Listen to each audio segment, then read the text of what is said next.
It is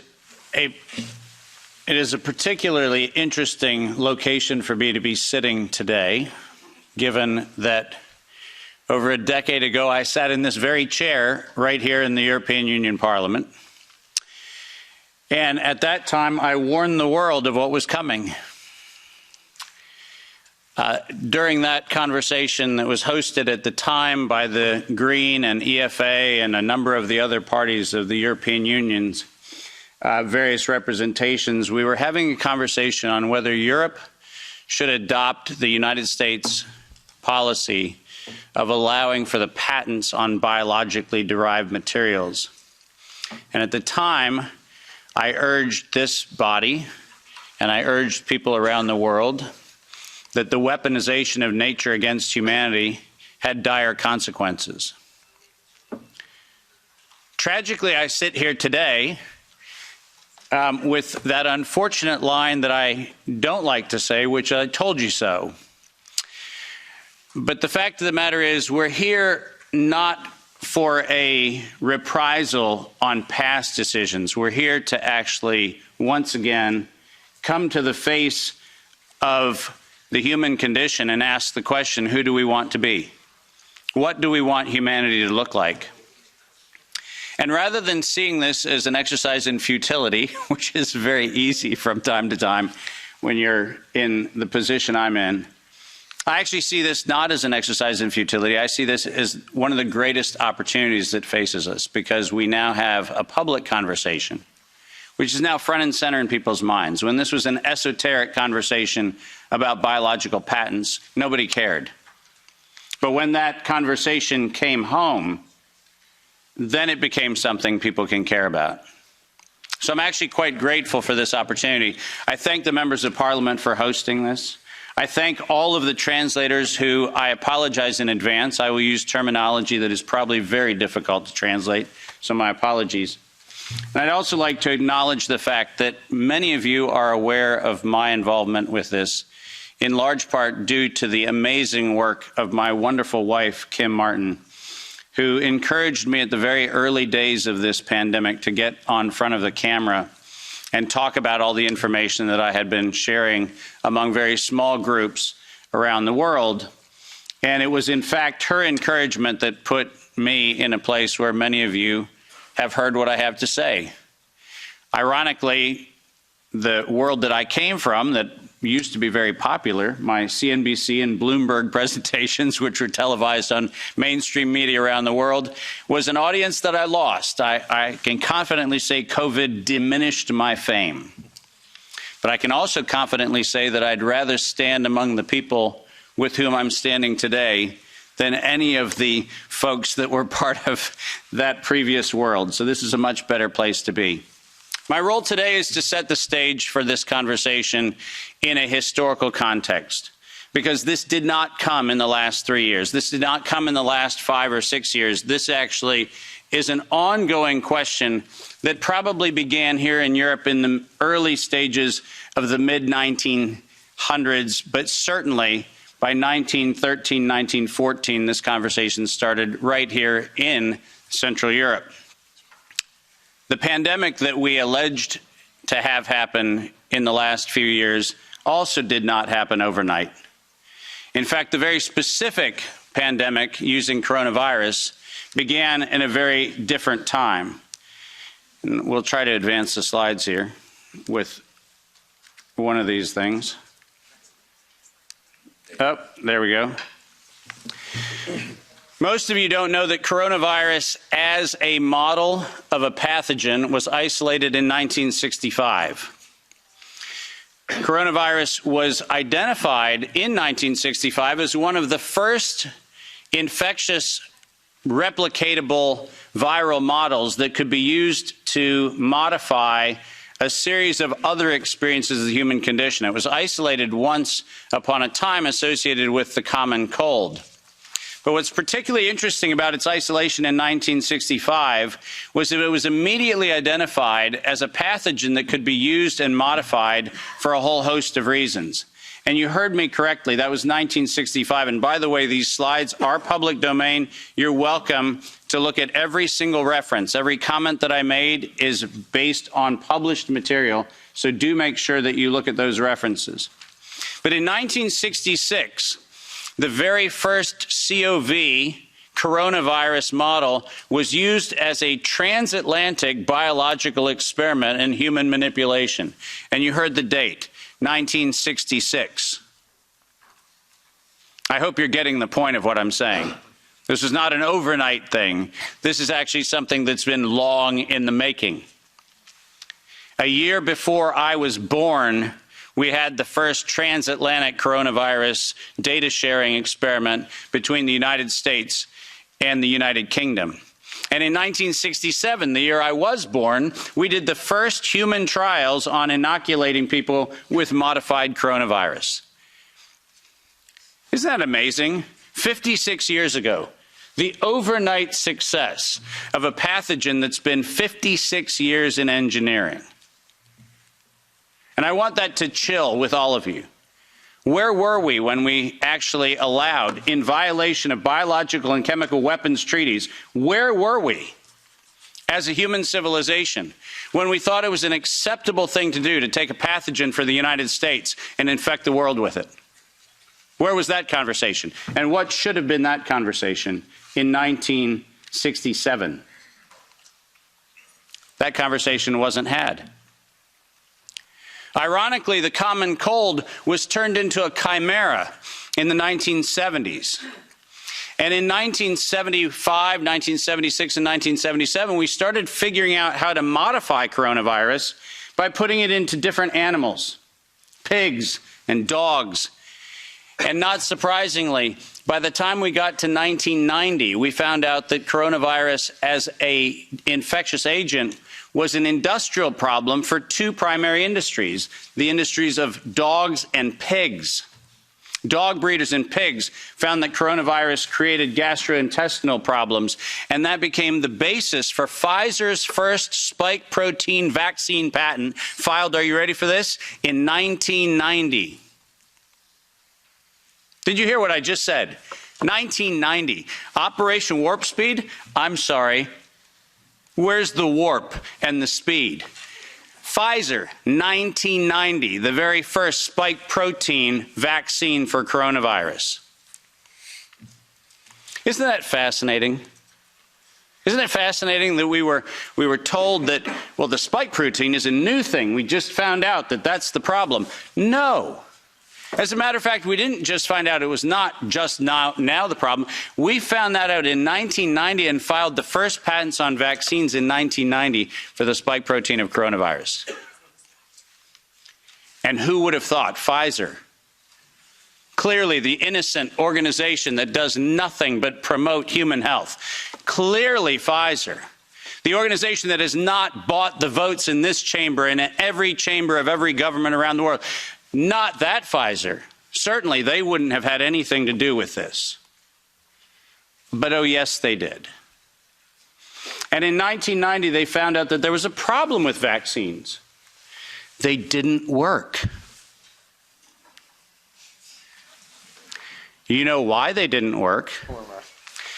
It turns out that coronavirus is a very malleable model. It transforms and it changes and it mutates over time. As a matter of fact, every publication on vaccines for coronavirus from 1990 until 2018, every single publication concluded that coronavirus escapes the vaccine impulse, because it modifies and mutates too quickly for vaccines to be effective. And since 1990 to 2018, that is the published science, ladies and gentlemen. That's following the science. Following the science is their own indictment of their own programs that said it doesn't work. And there are thousands of publications to that effect, not a few hundred, and not paid for by pharmaceutical companies. These are publications that are independent scientific research that shows unequivocally, including efforts of the chimera modifications made by Ralph Baric in the University of North Carolina, Chapel Hill. All of them show vaccines do not work on coronavirus. That's the science. And that science has never been disputed. But then we had an interesting development in 2002. And this date is most important. Because in 2002, the University of North Carolina, Chapel Hill patented, and I quote, an infectious replication defective clone of coronavirus. Listen to those words, infectious replication defective. What does that phrase actually mean? For those of you not familiar with language, let me unpack it for you. Infectious replication defective means a weapon.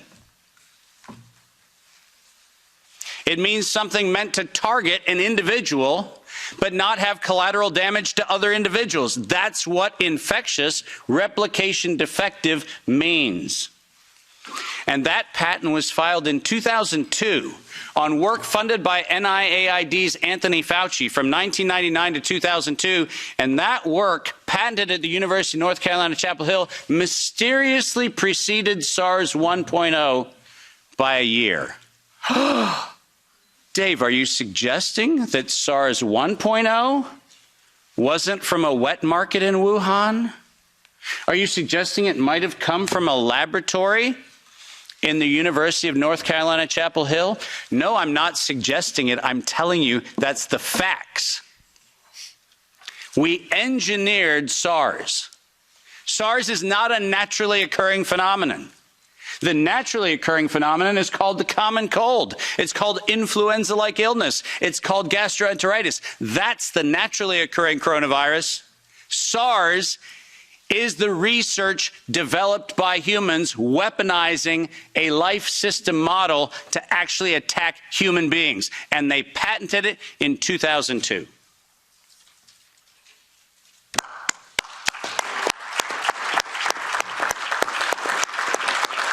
And in 2003, giant surprise, the CDC filed the patent on coronavirus isolated from humans in violation, once again, of biological and chemical weapons treaties and laws that we have in the United States. And I'm very, very precise on this.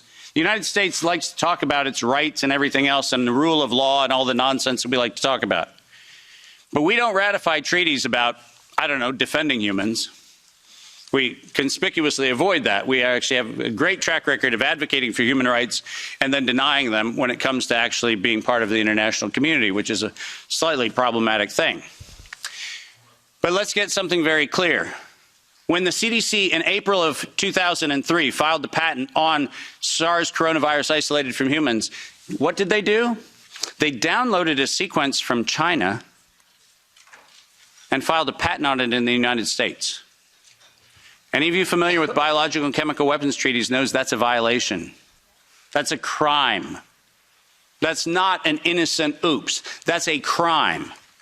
And the United States Patent Office went as far as to reject that patent application on 2 occasions until the CDC decided to bribe the Patent Office to override the patent examiner to ultimately issue the patent in 2007 on SARS coronavirus. But let's not let that get away from us, because it turns out that the RT-PCR, which was the test that we allegedly were going to use to identify the risks associated with coronavirus, was actually identified as a bioterrorism threat by me in the European Union-sponsored events in 2002 and 2003, 20 years ago.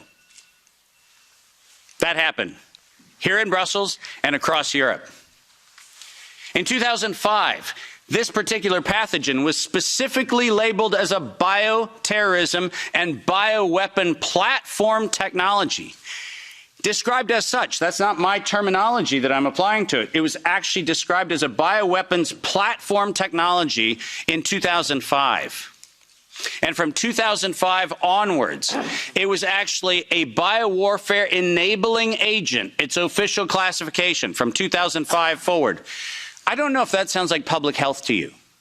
Does it? Biological warfare enabling technology. That feels like not public health. That feels like not medicine. That feels like a weapon designed to take out humanity. That's what it feels like. And it feels like that because that's exactly what it is. We have been lured into believing that EcoHealth Alliance and DARPA and all of these organizations are what we should be pointing to, but we've been specifically requested to ignore the facts that over $10 billion have been funneled through black operations through the check of Anthony Fauci and a side-by-side ledger where NIAID has a balance sheet and next to it is a biodefense balance sheet equivalent dollar-for-dollar matching that no one in the media talks about. And it's been going on since 2005. Our gain-of-function moratorium, the moratorium that was supposed to freeze any efforts to do gain-of-function research.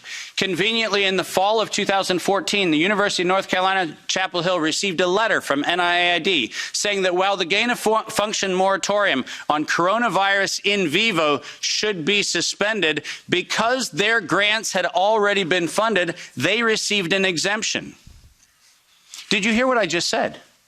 A biological weapons lab facility at the University of North Carolina, Chapel Hill, received an exemption from the gain-of-function moratorium so that by 2016, we could publish the journal article that said, SARS coronavirus is poised for human emergence in 2016. And what, you might ask, Dave, was the coronavirus poised for human emergence? It was WIV1, Wuhan Institute of Virology Virus 1. Poised for human emergence in 2016 at the proceedings of the National Academy of Sciences, such that by the time we get to 2017 and 2018, the following phrase entered into common parlance among the community. There is going to be an accidental or intentional release of a respiratory pathogen. The operative word, obviously, in that phrase, the word release. Does that sound like leak? Does that sound like a bat and a pangolin went into a bar in the Wuhan market and hung out and had sex and lo and behold, we got SARS-CoV-2? No. Accidental or intentional release of a respiratory pathogen was the terminology used, and 4 times in April of 2019, 7 months before the allegation of patient number 1, 4 patent applications of Moderna were modified to include the term accidental or intentional release of a respiratory pathogen as the justification for making a vaccine for a thing that did not exist. Keep going. If you have not done so, please make sure that you make reference in every investigation to the premeditation nature of this, because it was in September of 2019 that the world was informed that we were going to have an accidental or intentional release of a respiratory pathogen so that by September 2020, there would be a worldwide acceptance of a universal vaccine template. That's their words, right in front of you on the screen. The intent was to get the world to accept a universal vaccine template, and the intent was to use coronavirus to get there. And the last slide. This isn't advancing, so if I could have somebody do it. Let's read this, because we have to read this into the record everywhere I go. Until an infectious disease crisis is very real, present, and at the emergency threshold, it is often largely ignored. To sustain the funding base beyond the crisis, he said, we need to increase the public understanding for the need for medical countermeasures such as a pan-influenza or pan-coronavirus vaccine. A key driver is the media, and the economics will follow the hype. We need to use that hype to our advantage to get to the real issues. Investors will respond if they see profit at the end of the process. Sounds like public health? Sounds like the best of humanity? No, ladies and gentlemen, this was premeditated domestic terrorism stated at the proceedings of the National Academy of Sciences in 2015, published in front of them. This is an act of biological and chemical warfare perpetrated on the human race, and it was admitted to in writing that this was a financial heist and a financial fraud. Investors will follow if they see profit at the end of the process. Let me conclude by making 5 very brief recommendations. The last slide. Nature was hijacked. This whole story started in 1965 when we decided to hijack a natural model and decide to start manipulating it. Science was hijacked when the only questions that could be asked were questions authorized under the patent protection of the CDC, the FDA, the NIH, and their equivalent organizations around the world. We didn't have independent science. We had hijacked science.